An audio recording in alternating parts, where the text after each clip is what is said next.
اگر تمہاری بہن ہے تو تمہاری عزت ہے، اگر تمہاری بیٹی ہے تو جب تک تمہارے گھر میں ہے اس کا بندوبست، اس کی خوراک کا، اس کے لباس کا آپ کے گھر میں، تمہارے گھر میں آ جاتی ہے کسی اور کی بیٹی تو کہا اب مرتے دم تک اس کے سارے انتظامات آپ نے کرنے۔ یہ زندگی جو عورت کو پیغمبر نے دی، یہ پیغمبر کا حکم، پیغمبر کی شریعت، پیغمبر کا دین عورت کے لیے رحمت بنا۔ انسانوں کی زندگی آپس میں لڑائی جھگڑے میں تھی، مصطفیٰ نے آ کے کہا کہ لڑائی جھگڑے نہ کرو، آپس میں پیار محبت سے رہو۔ جھگڑا کرنا ہی نہیں ہے، کہا کریں گے یا رسول اللہ، لڑائی کرنی ہی نہیں ہے، کہا کریں گے جب مسئلہ دین کا ہوگا۔ اپنی ذات کے لیے کسی سے جھگڑو نہیں، دین کے لیے جھگڑنا پیغمبر کی سنت ہے۔ مجھے اور آپ کو غلط طریق کیا جاتا ہے، جب دین کا مسئلہ آتا ہے تو مجھے اور آپ کو شیطان کے کچھ چیلے دین سکھانے کے لیے جو آ جاتے ہیں نبی کا دین میں تو رحمت کی رحمت ہے، لڑائی جھگڑا دین نہیں سکھاتا۔ پھر کبھی کبھی یہ واقعہ سیدنا علی کا سنایا جاتا ہے کہ ایک مرتبہ میدان جنگ میں سیدنا علی رضی اللہ تعالیٰ عنہ نے دشمن پہ غلبہ پا لیا۔ دشمن نے سیدنا علی کے چہرے پہ تھوک دیا، اب شیر خدا پیچھے ہوئے چھوڑ دیا دشمن کو۔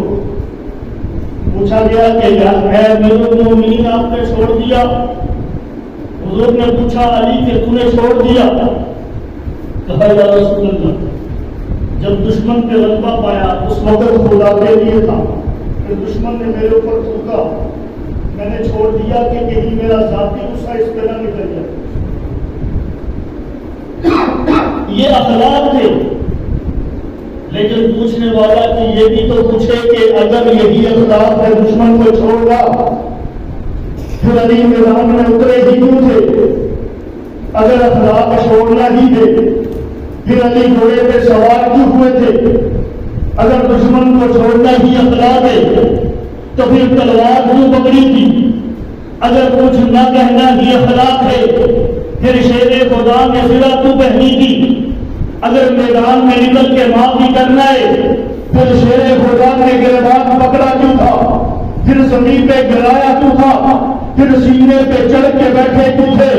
میں نے کہا دین آدھا نہ بتاؤ، دین سیکھنا ہے تو پورا سیکھو۔ علی کی زندگی بتاتی ہے جب میں میدان میں اترا تو سامنے دشمن خدا کا تھا، جب میں گھوڑے پہ سوار ہوا تو سامنے دشمن خدا کا تھا، جب میں نے تلوار پکڑی تو سامنے دشمن خدا کا تھا، جب میں نے سلا پکڑی تو سامنے دشمن خدا کا تھا، جب میں نے للکارا دشمن کو تو سامنے دشمن خدا کا تھا، جب میں نے غور کیا تو دشمن خدا کا تھا، جب میں نے زمین پہ گرایا تو دشمن خدا کا تھا، جب میں نے گران پکڑا تو دشمن خدا کا تھا، جب میں نے اس کے سینے پہ چڑھ کے اس کو دبایا تھا تو دشمن خدا کا تھا۔ ارے علی پہ چھوڑا کیوں ہے؟ وہ شیر خدا کہتے ہیں کہ جب میرے اوپر حملہ کیا تھوک میری ذات پہ ڈالا ہے، اب غصہ مجھے آیا کہ اس نے میرے اوپر کیوں تھوکا ہے، اب یہ دشمن میرا بنا ہے۔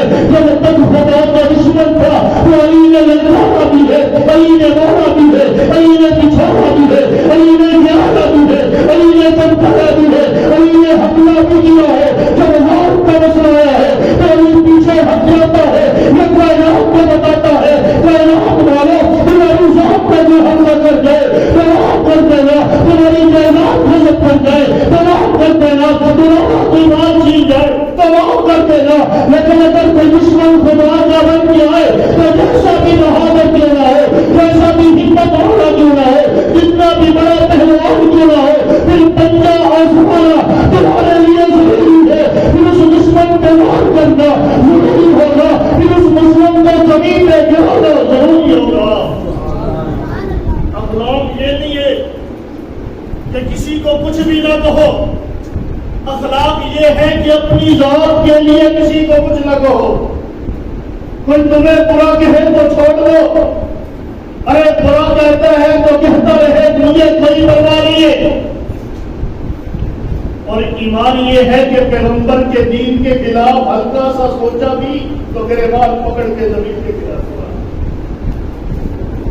اخلاق اور چیز ہے، ایمان اور چیز ہے۔ اخلاق کے نام پہ دیانت کی یہ درس نہ سنا کرو، خیرت مند قوم بن کے لیو۔ پیغمبر کی زندگی اٹھا کے دیکھو، اگر کچھ نہ کہنا ہی ایمان ہے تو مجھے یہ بتاؤ کہ بدن میں آمنہ کے لال کیا لینے گئے تھے؟ اگر کسی کو کچھ نہ کہنا ہی اخلاق ہے، پھر ہم کے میدان میں آمنہ کے لال نے اپنے دندار مبارک شہید کیوں کروائے؟ اگر کسی کو کچھ نہ کہنا ہی ایمان ہے، پھر خندق کے موقع پہ آمنہ کے لال نے صحابہ پیغمبر کی جانب خدا کی راہ میں قربان کیوں دیے؟ اگر کسی کو کچھ نہ کہنا ہی ایمان ہے تو تبوک کے میدان میں دشمن کا تعاون مصطفیٰ نے کیوں کیا ہے؟ میں نے کہا اخلاق یہ نہیں ہے کہ ہم دشمن خدا کو کچھ نہ کہے، اخلاق یہ ہے کہ ہم اپنے دشمن کو کچھ نہ کہیں۔ لیکن ہم نے معاملہ الٹ کر دیا ہے، ہم کچھ نہیں کہتے اگر کوئی پیغمبر کی شریعت کو بگاڑ دے، اگر کوئی نبی کے دین کو بگاڑ دے، ہم کہتے ہیں آپ سب میں لڑائی نہیں کریں گے۔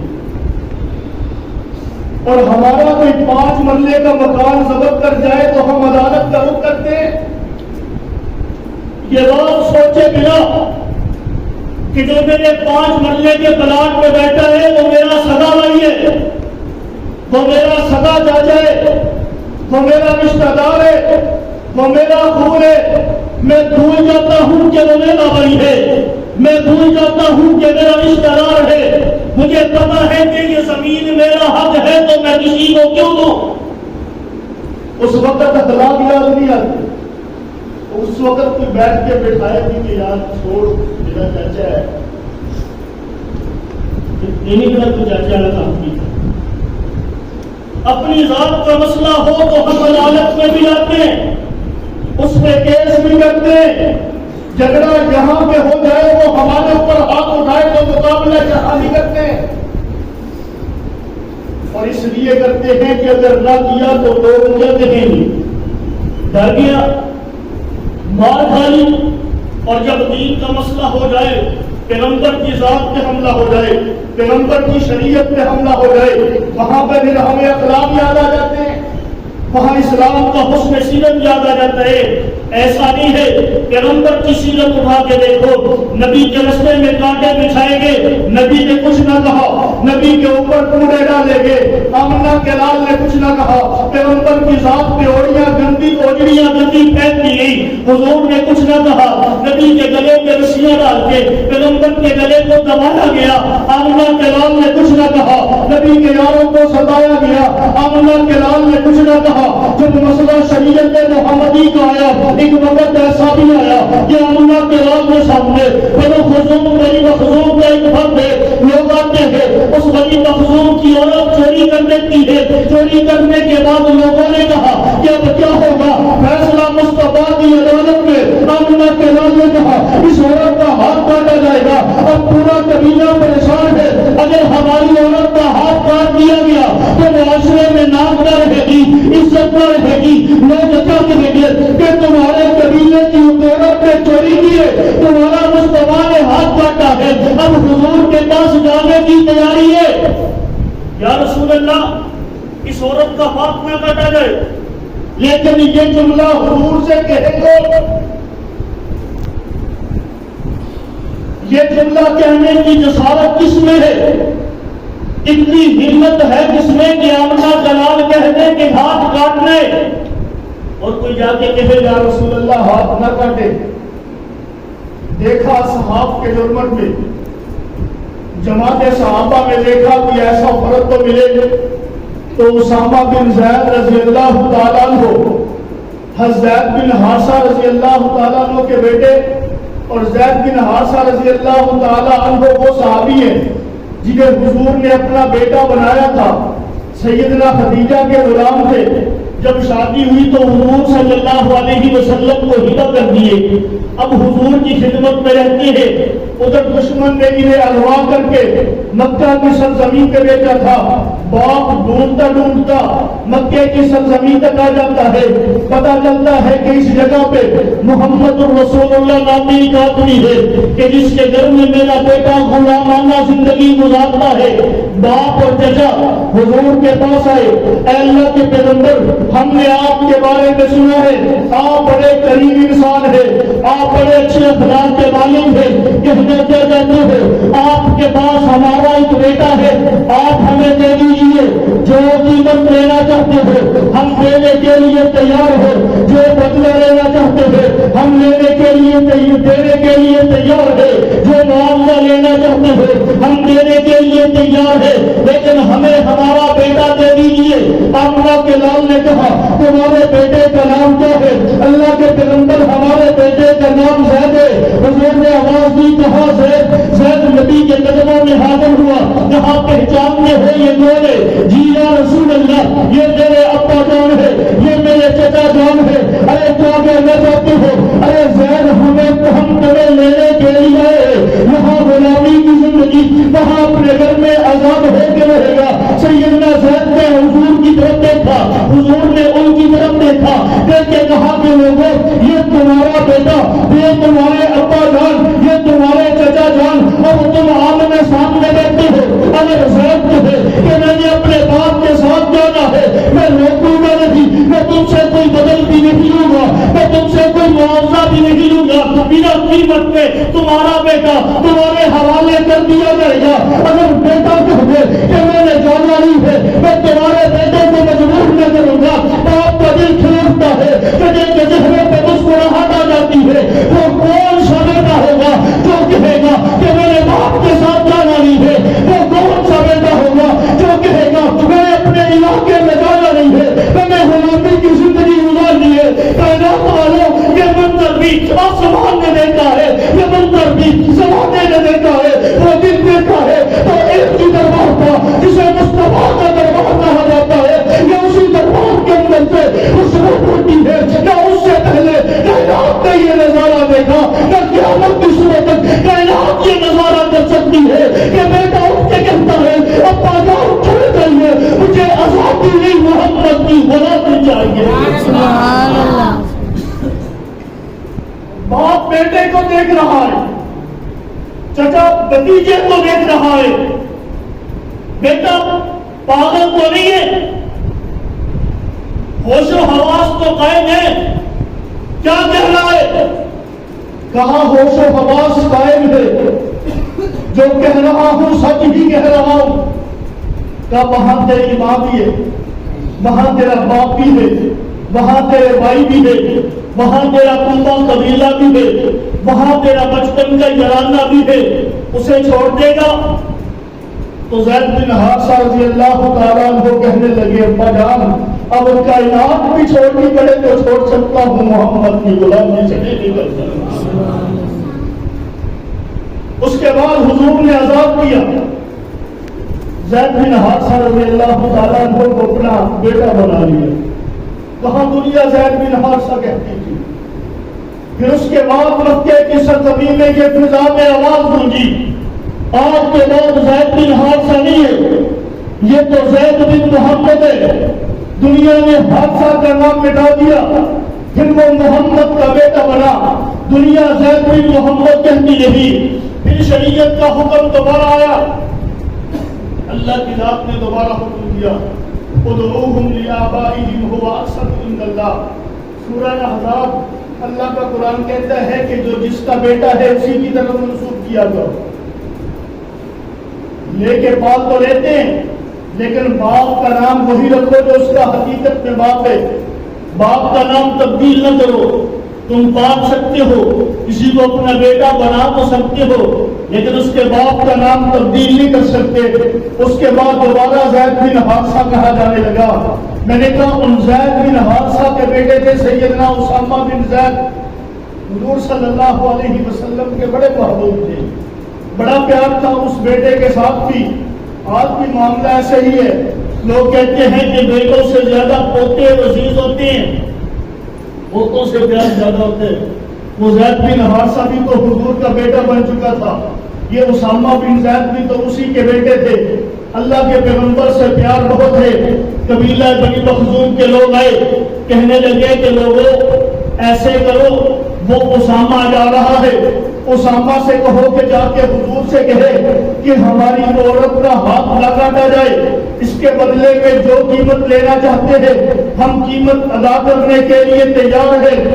لوگ اسامہ بن زید کے پاس پہنچے، اسامہ بن زید حضور کے پاس پہنچے۔ حضور نے دیکھا اسامہ کو، بڑا پیار کیا، پاس بٹھایا، کہا اسامہ کیسے آنا ہوا ہے؟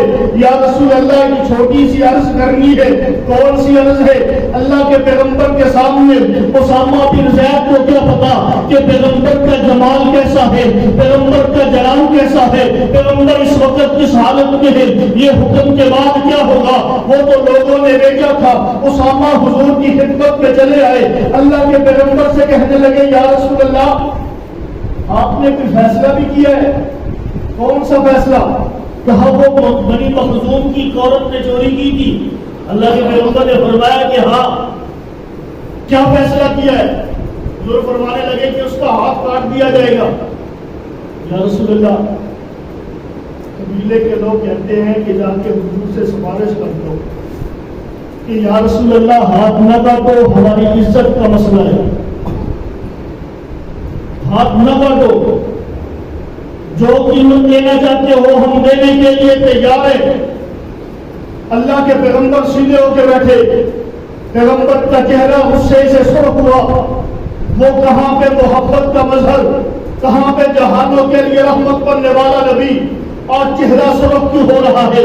پیغمبر کے چہرے پہ غصے کے اثار کیوں آ رہے ہیں؟ حضور فرمانے لگے لو کانت سارقت فاطمہ بنت محمد، اگر اس کی جگہ پہ فاطمہ بنت محمد کی چوری کر جاتی تو آج میں کہتا تو ایلیا ہوگا، تو اس وقت میں اس کا ہاتھ بھی مار دیتا، کائنات کو بتاتا کہ کائنات والوں اپنا کلام محبت کا رہتا ہے۔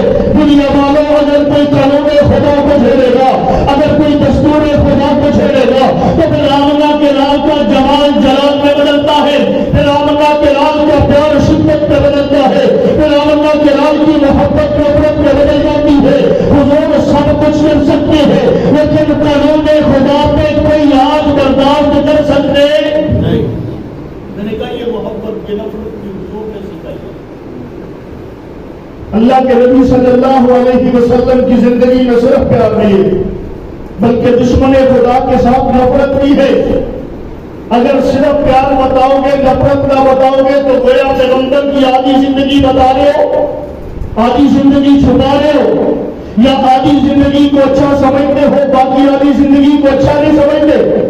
اللہ کا قرآن کہتے ہیں لقد کان لکم فی رسول اللہ اسوۃ حسنہ، پیغمبر کی ساری زندگی نمونہ ہے۔ آج کل پیغمبر کے ایک حکم پہ، ایک پیغمبر کی ادا پہ بہت بڑا اعتراض ہوتا ہے کہ جی حضور نے جہاد کیوں کیا ہے؟ کافر تو اس سے لرزہ ہے ہی۔ کچھ کفر سے مرعوب لوگ بھی کہتے ہیں کہ جہاد اسلام میں نہیں ہونا چاہیے، یہ جہاد کیوں ہے؟ حالانکہ حضور تو رحمت للعالمین ہے۔ کوئی کسی پہ تلوار اٹھائے تو تلوار اٹھانا رحمت ہو سکتا ہے، کسی کے بچے کو مار دینا رحمت ہو سکتا ہے؟ میں نے کہا رحمت ہی رحمت ہے۔ حضور اگر کسی کو کچھ نہ کہے تو تب بھی رحمت۔ حضور رستے میں کوڑا پھینکنے والوں کی عیادت کرنے کو پہنچے تو تب بھی رحمت ہے۔ حضور گھر سے نکلنے والوں کے اوپر تلوار اٹھاتے تو پیغمبر کا تلوار اٹھانا بھی رحمت ہے۔ اگر حضور تلوار نہ اٹھاتے تو کیا ہوتا؟ اگر حضور جہاد نہ کرتے تو کیا ہوتا؟ اگر حضور پیغمبر حضور میدان میں نہ اترتے تو کیا ہوتا؟ میں نے کہا اگر اس بات کو سمجھنا ہے تو پھر انبیاء کی تاریخ اٹھا کے دیکھ لو، آدم سے لے کر عیسیٰ تک انبیاء کی تاریخ اٹھاؤ، انبیاء کی امتوں کی تاریخ اٹھاؤ، اور امتوں میں مخالفین پیغمبر کی تاریخ اٹھاؤ۔ میں نے کہا آئے دیکھتے ہیں نوح علیہ السلام نے تبلیغ کی، لوگ نہ مانے تو اللہ کے دربار میں جا کے کہا انی دعوت دیتی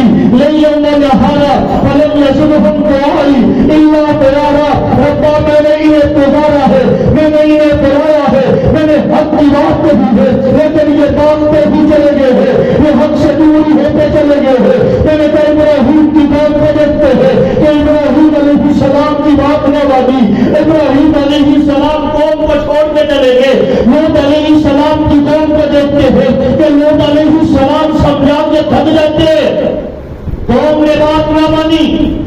موسیٰ علیہ السلام تھک جاتے ہیں، قوم نے بات نہ مانی۔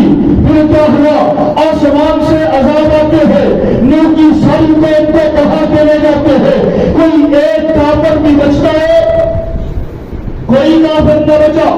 لوط علیہ السلام کی قوم کی بستی کا گاچا زمین سے اٹھایا، یوں اٹھا کے بستی زمین پہ پٹکتی جاتی ہے، پھر پتھراؤ ہوتا ہے، کوئی ایک فرد کافر بھی نہ بچا۔ میں نے کہا کبھی ایسے ہوا زمین پہ سب چلے آئے تو کوئی فرد نہ بچا، کبھی ہواؤں کے عذاب آئے تو کافر قوم کا کوئی ایک فرد بھی نہ بچا۔ کبھی ایسے ہوا کہ آسمان سے فرشتہ اترا، بستی کے دروازے پہ یہ ہاتھ رکھ کے آواز نکالی ہے، اس چیز سے قوم کے کلیجے تک جاتے ہیں، کوئی ایک بندہ بھی نہیں بچتا ہے۔ میں نے کہا کبھی زلزلے آ رہے ہیں، کبھی طوفان آ رہے ہیں، کبھی ہوائیں آ رہی ہے، کبھی پانی آ رہا ہے، اللہ کی طرف سے عذاب ہے، کبھی آسمان سے پتھراؤ ہو رہا ہے، کبھی فرشتوں کی چیخیں ہے، فَخَسَفْنَا بِهِ وَبِدَارِهِ۔ میں نے کہا عذاب آتے جا رہے ہیں، قومیں تباہ ہوتی جا رہی ہے۔ کسی قوم کا کوئی ایک فرد بھی نہ بچا جس نے پیغمبر کی مخالفت کی، کوئی بھی نہ بچا۔ اگر اللہ کے پیغمبر میدان میں نہ اترتے، اگر آمنہ کے لال میدان میں نہ جاتے، اگر حضور جہاد نہ کرتے، ان کافروں کا قتل نہ کرتے، تو پھر ویسے ہی ہوتا جیسے موسیٰ علیہ السلام کی قوم کے ساتھ ہوئے، پھر کوئی کافر بچتا نہ زمین پہ، پھر ویسے ہوتا جیسے نوح علیہ السلام کی قوم کے ساتھ ہوا ہے کہ پھر روئے زمین پہ کوئی کافر نہ بچتا، پھر ایسے ہوتا جیسے قوم لوط کے ساتھ ہوا ہے، کافروں کا کوئی فرد بھی نہ بچتا۔ یہ کیسی بات ہے کہ آمنہ کے لال اگر نہ نکلتے تو کوئی بھی نہ بچتا؟ میں نے کہا اگر حضور بدلے کے لیے میدان میں نہ جاتے تو پھر خود خدا میدان میں آتا، اگر انتقام خدا کی بات لیتی تو پھر کچھ بھی نہ بچتا۔ سمجھانے کے لیے ایک واقعہ سناتا ہوں۔ اللہ کے نبی صلی اللہ علیہ وسلم کی ساری سیرت پیغمبر کے وارثوں میں نظر آتی ہے۔ نبی کا ایک وارث اللہ کا ولی اپنے مرید کو سمجھا رہا ہے، کہنے لگا دیکھو اللہ والوں کے حالات مختلف ہوتے ہیں، اللہ والوں کے مزاج مختلف ہوتے ہیں، کچھ اللہ والے ایسے ہوتے ہیں جن کی طبیعت میں سختی ہوتی ہے، کچھ ایسے ہوتے ہیں جن کی طبیعت میں نرمی ہوتی ہے۔ یہ نہ کہا جائے وہ تو بہت پیار کرتا ہے، وہ اللہ والا ہے، یہ اتنا سخت ہے، یہ اللہ والا نہیں ہے۔ اللہ والا اپنے مرید کو سمجھا رہا ہے، کہنے لگا دیکھو اللہ والوں پہ حالات کا عجیب غلبہ ہوتا ہے، اس لیے جس حالت میں دیکھو تو سمجھ لینا یہ اللہ کا ولی ہی ہے، وہ عام سا آدمی میرے آپ جیسا۔ کہنے لگا اللہ والے سے کہ جی پیر کی بات سمجھ نہیں آئی، یہ کیسے ہو سکتا ہے؟ محبت کرنے والا بھی اللہ والا ہو، شدت کرنے والا بھی اللہ والا ہو، وہ بھی رب کا مقبول ہو، یہ بھی رب کا مقبول ہو۔ اللہ والا کہنے لگا کہ ایسا اگر مسجد میں چلا جا، مسجد کے کونے میں 3 بندے بیٹھے ذکر میں مشغول ہے، عبادت میں مشغول ہے، تو نے تینوں بندوں کو جا کے تھپڑ مارنا ہے۔ کہنا کچھ نہیں ہے، تھپڑ مارنے کے بعد وہ جو بھی کہیں مجھے آگے بتانا ہے۔ جی ٹھیک ہے، مسجد کا رخ کرتا ہے، مسجد میں پہنچتا ہے، ایک آدمی بیٹھا تھا اسے تھپڑ مارا، اس نے پلٹ کے اس کے تھپڑ مارا، دوسرا آدمی بیٹھا تھا اس نے اس کے تھپڑ مارا، وہ خاموش اپنی عبادت میں مشغول رہا، تیسرے آدمی کو تھپڑ مارا تو اس نے اس کا ہاتھ پکڑ کے کہا تیرے ہاتھ پہ چوٹ تو نہیں لگی، تجھے تکلیف تو نہیں ہوئی کہ مجھے تھپڑ مارا ہے، میرے بدن پہ چوٹ لگی ہے، تکلیف ہوئی ہے، تیرے ہاتھ پہ بھی تو تکلیف ہوئی ہوگی۔ میرے ہاتھ کو دبانا شروع کر دیا، واپس آ جاتا ہے، سوچ رہا تھا کہ اللہ والا یہی ہے جس نے میرے ہاتھ کو پکڑ کے دبایا ہے، کہ فوراً کہا کہ تجھے تکلیف تو نہیں ہوئی. دوسرا اللہ والا وہ ہو سکتا ہے کہ جس نے کچھ بھی نہ کہا, اپنی عبادت میں مشغول رہا, جس نے پلٹ کے مجھے مارا ہے. وہ کون سا اللہ والا ہے؟ پہنچ جاتا ہے اپنے پیر کے پاس, پیر جی ایسے ہوا ہے. اللہ والا کہنے لگا یہ میری عقل کا دھوکہ ہے. جس نے تجھے تھپڑ مارا وہ بھی اللہ کا برگزیدہ بندہ بڑا کامل ولی تھا. جس نے تجھے کچھ نہ کہا وہ بھی بڑا کامل ولی تھا. جس نے تیرے ہاتھ کو پکڑ کے دبایا بھی ہے وہ بھی اللہ کا کامل ولی تھا. کہا یہ کیسے اللہ کا ولی ہے؟ اس نے تھپڑ کیوں مارا؟ اس نے ہاتھ کیوں پکڑا؟ اس نے کہا کچھ نہیں ہے. کہا ہر آدمی پہ ایک عجیب حالت غالب ہوتی ہے. ہر آدمی پہ اللہ کی کوئی نہ کوئی شان کا نزول ہوتا ہے. اس وقت مالک کی کسی شان کو سوچ رہا ہوتا ہے. کہا جس نے تجھے کچھ بھی نہ کہا وہ اس وقت اللہ کی ذات میں مستغرق تھا. اسے دنیا کو اللہ کی ذات میں مستغرق تھا. تو نے تھپڑ مارا وہ اللہ کی ذات کو چھوڑ کے تجھے کیسے دیکھ سکتا تھا؟ اس نے سوچا یہ ہے کہ سامنے اللہ کی ذات سے تعلق بنا کے رہتا ہو, پیچھے دیکھنا اسے ہے. جس نے مجھے تھپڑ مارا ہے اسے دیکھوں گا وہ تار ٹوٹتی ہے, وہ تعلق ٹوٹتا ہے. کہاں پیچھے دیکھنے میں نقصان زیادہ ہے. میں پیچھے نہیں دیکھوں گا, میری جو رب سے تار جڑی ہے کہیں ٹوٹ نہ جائے. کہاں جس نے تجھے مارا ہے پلٹ کے وہ آدمی تھا جس پر رب کے عذاب پلٹتا تھا. سوچ رہا تھا دنیا میں اگر کسی نے کسی کو کچھ کہا تو قیامت میں بدلہ دینا پڑے گا. دنیا میں ہلکا نقصان کیا ہے, قیامت میں نقصان زیادہ کرنا پڑے گا. وہاں اس نے پہلے تھپڑ کو دیکھا تو فوراً پلٹ کے مجھے تھپڑ مارا. کہیں قیامت کے دن اس کی نیکیاں میرے نام آواز میں چلی جائے. کہیں قیامت کے دن اس تھپڑ کی وجہ سے وہ جہنم میں چلا نہ جائے. اس نے پلٹ کے تھپڑ مارا ہے کہیں میرا امتحان میرے رب لینے پہ نہ آ جائے. جس نے تیرے ہاتھ کو پکڑا ہے اس وقت سوچ رہا تھا کہ میرے رب کی مخلوق پہ رحم کرنا چاہیے. نبی کا حکم ہے زمین والوں پہ رحم کرو, آسمان والا تمہارے اوپر رحم کرے گا. جب تھپڑ تو چلانا ہے تکلیف سے بھی ہوئی. اس نے تیرے ہاتھ کو پکڑ کے کہا کہ تجھے تکلیف دینا ہوئی, تیرے ہاتھ کو دبایا ہے, تیری تکلیف کو دور کیا ہے صرف اس وجہ سے کہ نبی کا فرمان ہے زمین والوں کی تکلیف دور کرتا ہے, آسمان والا تمہاری تکلیف میں دور کر دے گا. وہ بھی اللہ والا, وہ بھی اللہ والا, وہ تیسرا بھی اللہ والا. میں نے کہا اللہ کے پیغمبر کی حالت پیغمبر کی شان میں ایسے ہی تھی. پہلے نبیوں نے خدا کی ذات کو چھوڑ دیا تو ساری کی ساری بستیاں غرق ہو جاتی ہے, ساری کی ساری کافر قوم تباہ ہو جاتی ہے. انبیاء نے خدا کی ذات میں چھوڑا تو پھر کوئی فرق بچا نہیں ہے. آمنہ کا لال ایسا تو نہیں تھا. آمنہ کا لال تو رحمت للعالمین بن کے آیا تھا, یہ تو جہانوں کے لیے رحمت بن کے آیا تھا.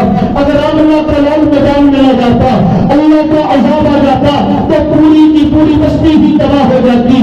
آمنہ کے لال نے ایسا ہونے نہ دیا بلکہ میدان کے اندر اترے ہے, تلوار اٹھائی ہے, چندیر کا قتل ہوا ہے, باقی ساری کی ساری قوم پر بچ جاتی ہے. پھر ان کو ایمان کی دولت بھی نصیب ہوتی ہے. وہاں اللہ کی ذات نے جنہیں برباد کیا ہے, جنہیں تباہ کیا ہے, پھر کوئی فرق بچا بھی نہیں ہے. سارا کے ساری قوم کافر جہنم کا ایندھن بنی ہے. ادھر آمنہ کے نام نے جب ایک کا قتل کیا ہے, جب ایک کو جہنم نصیب کیا ہے, باقی گھر کو پلٹے ہیں. پھر سوچا بھی ہے طاقت ہمارے پاس تھی, قوت ہمارے پاس تھی, زور ہمارے پاس تھا, حکومت ہمارے پاس تھی, لیکن تاریخ رکھ دی مصطفیٰ کے ساتھ رہی ہے. رحمت خدا مندی مصطفیٰ کے ساتھ رہی ہے.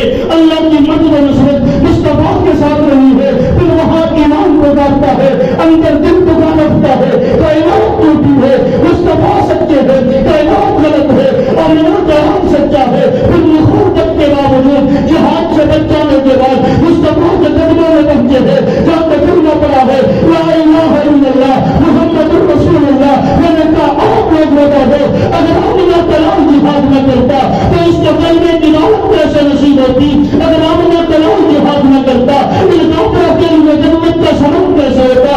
اگر آمنہ کلام میدان میں نہ کرتا یہ قوم اللہ کے عذاب سے کیسے بچ جاتی؟ آمنہ کلام کچھ وقت ہے کہ تب بھی جہانوں کے لیے رحمت ہے. آمنہ کلام میدان میں تلوار اٹھائے تب بھی جہانوں کے لیے رحمت ہے. حضور کا جہاد کرنا بھی رحمت ہے. اگر حضور جہاد نہ کرتے تو قومیں تباہ ہو جاتی, پھر دوبارہ ایمان کی دولت نصیب نہ ہوتی. کچھ سوچنے کا موقع ملے پیچھے چلے جاؤ. جب دنیا میں اتنی دقت نہیں آئی، سائنس نے اتنی ترقی نہیں کی تھی، ڈاکٹری اتنی عروج پہ نہ تھی، اس وقت کچھ مرضیں ایسی تھی کہ جس کو لاحق ہو جاتی وہ مر جاتا. آج سائنس ترقی کر چکی ہے، ڈاکٹری نے بھی ترقی کی ہے. کچھ ایسے مریض آ جاتے ہیں، ڈاکٹر کہتے ہیں کہ اس کی ٹانگ کاٹ دی جائے. اگر نہ کاٹی گئی یہ مرض پورے بدن میں جائے گا اور سارا بدن غائب ہو جائے گا، یہ بندہ مر جائے گا. اگر یہ ٹانگ یہیں پہ کاٹ دی جائے یہ مرض آگے نہیں جائے گا، یہ ٹانگ تو نکلے گی، باقی سارے کا سارا بدن زندگی کی اور بہاریں بھی دیکھ سکے گا. اس سے پہلے یہ چیز نہ تھی. میں نے کہا آمنہ کا نام بھی اس کائنات کے لیے حکیم بن کے آیا ہے. حضور کے ناموں میں ایک نام حکیم بھی ہے. جہاں پہ اس کائنات والے نہ پہنچ سکے مصطفیٰ وہاں تک پہنچے تھے. میں نے کہا پہلے نبیوں کی امتوں میں کفر کا مرض آیا، بے حیائی کا مرض آیا، ناپ توڑ میں کمی کا مرض آیا، ساری قوم کا علاج کرنے کی کوشش ہوتی رہی. جب پوری قوم نے علاج نہ کروایا تو ساری قوم بھی غرق ہوتی ہے، ساری قوم بھی تباہ ہوتی ہے. آمنہ کا لال نبی بن کے نہیں، کامل نبی بن کے آیا ہے. کامل نبی نہیں، اکمل نبی بن کے آیا ہے. حضور اس کائنات میں آئے ہیں، صرف نبی بن کے نہیں، امام الانبیاء بن کے آئے ہیں. حضور نبی بن کے ہی نہیں، نبیوں کے نبی بن کے آئے ہیں. میں نے کہا جہاں پہ باقی نبیوں کی نبوت کا اختتام ہوتا ہے وہاں سے مصطفیٰ کی نبوت کا آغاز ہوتا ہے. اگر حضور کہتے ایسا ہو سکتا تھا کہ آمنہ کے لال جہاد نہ کرتے بلکہ ساری قوم کو سمجھاتے رہتے ایسے نہ کرو، ایسے نہ کرو، ایسے نہ کرو، قوم نہ سمجھتی، پھر اللہ کا عذاب آ جاتا، ساری قومیں ہی تباہ ہو جاتی، پھر ساری قوم ہی برباد ہو جاتی، ساری قومیں ہی ہلاک ہو جاتی. آمنہ کے لال نے یہ طرز نہ اپنایا بلکہ یہ دیکھا اس فرد کے اندر بیماری ہے، اس فرد کا قتل کر دو. ابو جہل میں بیماری ہے، اگر اس کا قتل نہ ہوا تو یہ بیماری آگے بڑھے گی. کہاں ابو جہل کا قتل ہو جانا چاہیے، ابو لہب کا قتل ہو جانا چاہیے، اس کی بیوی کا قتل ہو جانا چاہیے، کافر اشرف یہودی کا قتل ہو جانا چاہیے، ابو رافع یہودی کا قتل ہو جانا چاہیے، یہودیوں کو یہاں سے نکال دینا چاہیے. میں نے کہا جہاں تک روزی منظرتا چلا گیا آمنہ کا لال سے ختم کرتے چلے گئے. اگر انسانیت کے ہاتھ کے اندر مرض آیا ہے تو وہاں ہاتھ کاٹا ہے، اگر کسی انگلی میں مرض آیا ہے تو اس انگلی کو کاٹ دیا ہے، باقی ساری انسانیت کو بچا دیا. میں نے کہا آج کوئی ڈاکٹر کسی آدمی کا پاؤں کاٹ دے تو کوئی یہ نہیں کہتا ڈاکٹر ظالم ہے، بلکہ یہ کہتا ہے یہ ڈاکٹر تو مسیحا بنا ہے. اگر یہ نہ ہوتا تو ساری ٹانگ خراب ہو جاتی. کوئی ٹانگ کاٹ دے کوئی یہ نہ کہتا یہ ڈاکٹر تو ظالم ہے، بلکہ یہ کہتا ہے میں نے پاتے ہوئے کو یہ ڈاکٹر مسیحا بن کے آیا ہے، یہ ڈاکٹر فرشتہ بن کے آیا ہے. اگر ٹانگ نہ کاٹی جاتی وقت پہ تو سارا بدن بن جاتا، میرے باپ کی موت ہو جاتی، میرے بھائی کی موت ہو جاتی، میرے رشتہ دار کی موت ہو جاتی. میں نے کہا اس نے پاؤں کاٹا ہے، یہ اسے فرشتہ کہتا ہے، اس نے پاؤں کاٹا ہے، یہ اسے مسیحا کہتا ہے، اس نے پاؤں کاٹی ہے، یہ اسے اپنا محسن کہتا ہے، اس نے اس کے بدن کا ایک حصہ کاٹ لیا ہے، یہ اسے اپنا محسن کہہ رہا ہے. ارے کیا وجہ ہے؟ کائنات بتاتی ہے، انسان بتاتے ہیں یہ محسن بھی ہے، یہ مسیحا بھی ہے، یہ فرشتہ بھی ہے. اس کے ہاتھ کاٹنے کی وجہ سے پورا بدن بچا ہے، اس کے پاؤں کاٹنے کی وجہ سے پورا بدن بچا ہے. میں نے کہا آج کفر پیغمبر کے جہاد پہ اعتراض کرتا ہے. میں نے کہا پیغمبر کا جہاد بھی ایسے ہے جیسے ڈاکٹر نے دم کر دی ہے، پیغمبر کا جہاد بھی ایسے ہے جیسے ڈاکٹر نے ہاتھ کاٹ دیا ہے. اگر یہ ڈاکٹر ہاتھ کاٹ کے فرشتہ بن جاتا ہے تو آمنہ کا لال جہاد کر کے چند کافروں کا قتل کر کے انسانیت کے لیے مسیحا بنتے ہیں. اگر چند کافر کا قتل ہو حضور تو چلے گئے، اب امت کے ہاتھ میں بھی جہاد دے کے چلے گئے کہ آپ نے بھی جہاد کرتے رہنا ہے. اس لیے کہ اگر آپ لوگ جہاد چھوڑ دو گے تو خدا کے عذاب نازل ہوں گے. ایسا نہ کرنا، بلکہ بلکہ جہاد کی ضرورت ہر دور میں نہیں ہے. جب تک مسلمانوں نے جہاد کیا ہے تب تک مسلمان شان و شوکت سے رہے. تاریخ اسلام اٹھا کے دیکھو, مسلمانوں کی تاریخ پڑھ کے دیکھو, مسلمانوں نے جب سے تلوار نیچے رکھی ہے مسلمانوں کو ہاتھ میں کشمول لے کے لوگوں کے سامنے پھرنا پڑتا ہے. یہ تلوار رکھنے کا نتیجہ ہے. بنا جرم کے, بنا قصور کے میری آپ کی بہن عافیہ صدیقی 20 سال سے اس قید میں کیوں ہے؟ کوئی پوچھنے والا نہیں ہے, کوئی چھڑوانے والا نہیں ہے, کوئی آنکھ اٹھا کے بات کرنے والا نہیں ہے, کوئی ان کے سامنے جرأت کرنے والا نہیں ہے. اس لیے کہ ہم نے تلوار رکھ دی, ہم نے جہاد چھوڑ دیا ہے. دشمن کی شان و شوکت ہے, دشمن کا غلبہ ہے, دشمن کا روب ہے. اگر مسلمان تلوار اٹھا کے رکھتے, اگر مسلمان میدان جہاد میں عمل میں رہتے, کارزار میں رہتے, برسر اتباع رہتے تو آج ان کا برسا نہیں ہوتا. مجھے آپ کو کہنا نہ پڑتا بلکہ دشمن ہماری عزتوں کو باحفاظت ہمارے گھر تک پہنچا کر آتا. اگر ہم نے نہ پہنچایا یہ ہماری اینٹ سے اینٹ بجا دیں گے. اگر ہم نے نہ پہنچایا تو یہ مسلمان ہمارے سر پہ آ رہے گے. ارے کیا وجہ ہے آج ہم مسلم کیوں ہے, آج ہم اتنے ڈرپوک کیوں ہو چکے ہیں؟ صرف اس لیے کہ دشمن کی شان و شوکت ہے. مسلمانوں, اللہ کے پیغمبر کا فرمان ہے اے جہاد نازل اراجہ مل کے آنا, قیامت کی اس وقت اس جہاد کو جاری رکھنا ہے, مجاہدوں میں رکھنا ہے. آمنہ کے آل کا فرمان ہے وہ بندہ جس نے ساری زندگی جہاد نہ کیا, جس نے ساری زندگی جہاد کا ارادہ بھی نہ کیا, وہ منافق ہو کے بھی بن جائے تو مجھے کوئی پرواہ نہیں ہے. آمنہ کے آل کا فرمان ہے مسلمانوں تمہاری پوری جنت ان تلواروں کے سایہ کے اندر ہے. آمنہ کا رب کہتا ہے میدان جہاد میں نکلو, یہ تمہاری تلواریں تمہارے لیے معیشت کی راہیں کھول دے گی. ان تلواروں کے اندر مالک نے تمہارا رزق چھپا کے رکھا ہے. میں نے کہا کچھ بھی نہ تھا, اصحاب پیغمبر کے پاس نہتے بنا تلوار کے, بنا پاؤں کے اندر جوتا ڈالے ہوئے, سر پہ کپڑا نہیں ہے, بدن پہ لباس نہیں ہے, کافروں کے خلاف نکلے تھے, جہاد کے لیے نکلے تھے. اللہ نے آسانیاں کر دی ہے. احد میں نکلے, مسلمانوں کی تعداد کم تھی.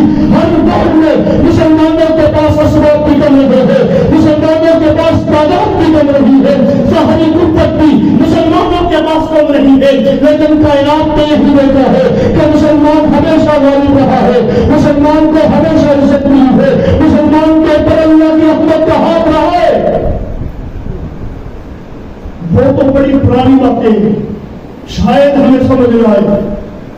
اپنی پڑوس میں دیکھ لو, افغانستان کے اندر تو ہم کتنی قوت کے ساتھ آیا تھا, کتنی کثرت کے ساتھ آیا تھا. 58 ممالک ساتھ لے کے ایک افغانستان میں حملہ کرنے کے لیے اترا. جس ملک کے پاس ایٹم نہیں تھا, جس ملک کے پاس عسکری طاقتیں نہ تھی, اس ملک کے اندر 22 سال ذلیل ہوا ہے. ذلیل ہونے کے بعد نکلا ہے تو آج 23 سال سے ہمارا ملک آزاد ہے. اتنے سالوں سے آزاد ہونے کے باوجود آج ہم معیشت کے اندر ان سے نیچے کیوں ہیں, ان کی معیشت ہم سے اوپر کیوں ہے, وہ ہم سے آگے کیوں ہے؟ اس لیے کہ ان کے ہاتھوں میں تلوار لیے اسلحہ رہا ہے, تلاشیں نہیں ہے, دشمن کے سامنے بے خوف ہو کے لڑے ہیں. خدا کی قدرتوں کو آنکھوں سے دیکھا, خدا کی رحمتوں کو کرتے ہوئے دیکھا. دشمن کا اسلحہ ہے, کام ان کیا کیا ہے, ترقی دشمن ان کے ورد میں بیٹھ کے کر کے گیا, فیکٹری ان کی بنے گی, معیشت ان کی ترقی کرتی جا رہی ہے. مسلمانوں, ہم نے جہاد ہی چھوڑا ہے. جب جہاد چھوڑ دیا ہے تو آج بھی کافر ہمارے اوپر یوں پنجے گاڑ کے بیٹھا ہے. جہاد کا علم بلند کرنا ہوگا, کافر کی شان و شوکت کو توڑنا ہوگا. پھر ہمیں کہنے کی ضرورت نہ ہوگی, پھر دشمن ڈرتا ہوا جائے گا کہ کسی مسلمان کو ہاتھ نہیں لگانا ہے, کسی مسلمان کی عزت آبرو کو چھیڑنا نہیں ہے. اس لیے کہ اگر کچھ کہہ دیا تو ان کے اندر فاروق اعظم جیسے جرنیل بھی ہے, خالد بن ولید کی نسل یہی ہے, صلاح الدین ایوبی کی نسل یہی ہے, محمد بن قاسم کی نسل یہی ہے, طارق بن زیاد کی نسل یہی ہے, زرار بن ازرق کی نسل یہی ہے. یہی مسلمان ہے جنہوں نے اگلس کے ساحل پہ کشتیوں کو جلا دیا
ہے اس رستے پہ گھوڑا چل ہی سکتا ہے، بیٹھ نہیں سکتا، رک نہیں سکتا. سات دن سفر، دن بھی چلے ہیں مسلمان، رات بھی چلے ہیں. میں نے کہا پہاڑ کی چوٹی پہ اگر تھوڑا سا اونٹ سو جاتا، تھوڑی دیر کے لیے اونٹ کسی گھوڑے کو آ جاتی تو زمین پہ گر جاتا. لوگوں نے کہا طارق بن زیاد پیچھے کو پلٹتے ہیں، پہلے کے رستے سے آتے ہیں، کہاں کرنا اسی رستے سے گزرنا ہے، کہنا ان کو بتانا ہے جو رستے کافر دور نہ چل سکے، جن رستوں پہ کافر چل نہ سکے. مسلمان رب کی مدد سے ان رستوں کو عبور کرتے رہتا ہے. میں نے کہا 7 دن لگے، 7 آدمی مسلمانوں کے ان پہاڑ کی چوٹیوں سے نیچے گرتے ہیں. لوگ کہتے ہیں کافروں نے دیکھا ہے یہ اس رستے سے آ چکے ہیں، یہ جنگل بھی کراس کر چکے ہیں، یہ پہاڑ بھی کراس کر چکے ہیں. انہیں کسی جنگل کے طریقے نے کچھ نہ کہا، کسی حیوان نے کچھ نہ کہا. پہاڑ کی چوٹیوں سے گھبراہٹ نہیں ہے، دشمن علاقہ چھوڑ کے بھاگ جاتے ہیں. یہ مجھے نہیں کوئی مسلمانوں یا مسلمانوں کی ضرورت ہے، یہ مسلمانوں کی بہادریاں تھی. آج تو اور میں صرف پیسے کے اندر اپنے آپ کو لگا کے بیٹھے ہیں، صرف یہی سوچ کے بیٹھے ہیں کہ کھائیں گے کہاں سے، ہماری اولاد کا کیا ہوگا، ہمارے گھر کا کیا ہوگا، ہمارے ساتھ کا کھانا کہاں سے آئے گا. رب کے دین کے ساتھ مددگار بن کے کھڑے ہو جاؤ، خدا تمہارے لیے کھانوں کا انتظام آسمان سے کرے گا. رب کے دین کے محافظ بن کے کھڑے ہو جاؤ، آسمان سے تمہارے لیے کھانے اتریں گے. آج ہمارے لیے رکاوٹ اسی لیے ہے، ہماری معیشت میں تنگی اسی لیے ہے کہ ہم نے رب کے دین کو چھوڑا ہے اور ہم اپنے عزت کی انتظام میں لگے ہوئے ہیں. یہ ہمارا کام نہیں ہے، ہمارا کام اتنا سا ہے ان اللہ اشترى من المؤمنین انفسهم واموالهم بان لهم الجنہ یقاتلون فی سبیل اللہ فیقتلون فیقتلون وعدا علیہ حقا فی التوراۃ والانجیل والقرآن. اللہ کا قرآن کہتا ہے مسلمانوں تم سے سب کچھ میں نے خرید لیا ہے، تمہاری جانیں بھی میری ہیں، تمہارے مال بھی میرے ہیں. بولا آپ نے خریدا ہے تو کیوں؟ میں نے خریدا ہے موٹر سائیکل کی سفر کرنا ہے، میں نے اینٹ خریدی ہے کہ مکان بنانا ہے، میں نے یہ ٹائل خریدی ہے کہ نہیں اوپر لگانی ہے، میں نے لکڑی خریدی ہے کہ نہیں دروازے بنانے ہیں. بتاؤ ایمان والوں کی جانیں بھی آپ نے خریدی، ایمان والوں کے مال بھی آپ نے خریدے.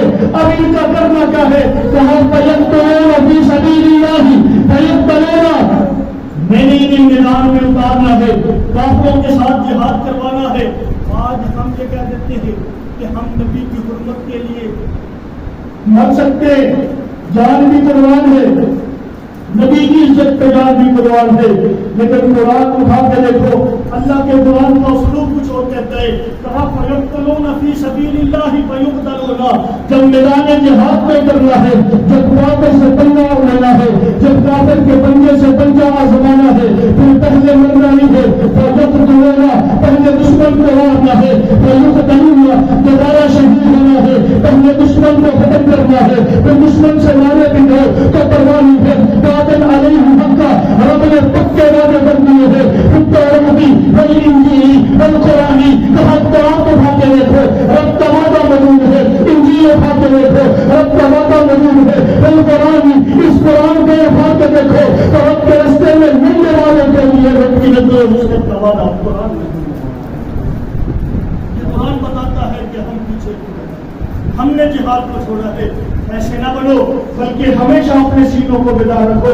اگر کہیں کسی موقع پہ کسی موڑ پہ اسلام کے کسی حکم کی تعین کے لیے کھڑا ہونا پڑے تو پھر ہمیں گھبرانا نہیں چاہیے، ہمیں ڈنڈے کی چوٹ پہ کھڑا ہو جانا چاہیے. ہم حق کے ساتھ کھڑے ہو جائیں گے، اللہ کی مدد میں نصرت کو آنکھوں سے اترتا دیکھیں گے. لیکن اپنے آپ کو بزدل نہ بناؤ. یوں ڈرتا ہوا رکھو گے تو پھر زندگی شیروں والی کیسے جی سکو گے. اور ٹیپو سلطان نے کہا تھا شیر کی ایک دن کی زندگی گیدڑ کی 100 سالہ زندگی سے بہتر ہے. ایک دن جی لو، شیروں کی طرح جی لو، تھوڑی کھا لو لیکن عزت کے ساتھ کھا لو. کھاؤ مسلمان بن کے، مسلمان بن کے، اسلام کے محافظ بن کے. میں نے کہا جب بھی اسلام کا کوئی حکم آپ کو آواز دے کہ اسلام کے اس حکم پہ خطرہ ہے، شریعت کے اس حکم کو خطرہ ہے، پیغمبر کی اس عزت کو خطرہ ہے، پیغمبر کی صفت کو خطرہ لاحق ہوا ہے، ہم سب سے پہلے میدان کے اندر مجاہد اسلام بن کے اترے. اللہ ہمیں غازیان اسلام بنائے گا، اللہ ہمیں شہیدان اسلام بنائے گا. اللہ فرشتوں کو کہے گا کہ کاغو جنگی وہ میرا غازی میدان میں اترا ہے، وہ میرا مجاہد میدان میں اترا ہے، جاؤ اس کی مدد کر کے آؤ. میں نے کہا رونا نظر آئے گا. اس ہاتھ سے قتل تم نہیں کرو گے بلکہ مدد کی بدلے نصرت ہوگی. قرآن کہتا ہے فلم تقتلوہم ولکن اللہ قتلہم. یہ عجیب جملہ ہے. مسلمانوں صرف اس وقت آتا ہے جب آپ اسلام کے لیے لڑتے ہو. کہا فلم تقتلوہم ولکن اللہ قتلہم. تم نہیں مانتے ہو, خدا مانتا ہے. تمہارے ہاتھوں میں رب کی قدرت ہوگی, ہاتھ تمہارے ہوں گے, کام خدا کی قدرت کر رہی ہوگی, اور خدا کی رات میں یہ الزام تمہارے اوپر لگایا بھی نہیں ہے. کہا فلم تقتلوہم, تم نے قتل کیا ہی نہیں ہے, ولکن اللہ قتلہم. مسلمانوں کے ہاتھوں سے جو مرے تو خدا نے قتل کیا. یہ اللہ کی مدد نصرت. اللہ کا نبی صلی اللہ علیہ وسلم کا فرمان ہے کہ ایسے بنو جب انسان اللہ کا بن جاتا ہے پھر ایسا وقت بھی آ جاتا ہے اللہ تعالیٰ اس کے ہاتھ بن جاتے ہیں, اللہ تعالیٰ اس کے کان بن جاتے ہیں, اللہ تعالیٰ اس کا ناک بن جاتے ہیں, اللہ اس کی زبان بن جاتے ہیں. مدد یہ مطلب یہ ہے کہ پھر اللہ کی مدد نصرت اس کے ساتھ ہمیشہ شامل آ جاتی ہے. پھر وہ جس میدان میں قدم رکھتا ہے خدا مغلوب نہیں ہوتا تو پھر خدا کا وہ بندہ بھی کبھی مغلوب نہیں ہوتا. اللہ تعالیٰ مجھے آپ کو شریعت کے ہر حکم کو سمجھنے کی توفیق عطا فرمائے اور دل و جان سے اس پہ عمل کرنے کی توفیق عطا فرمائے.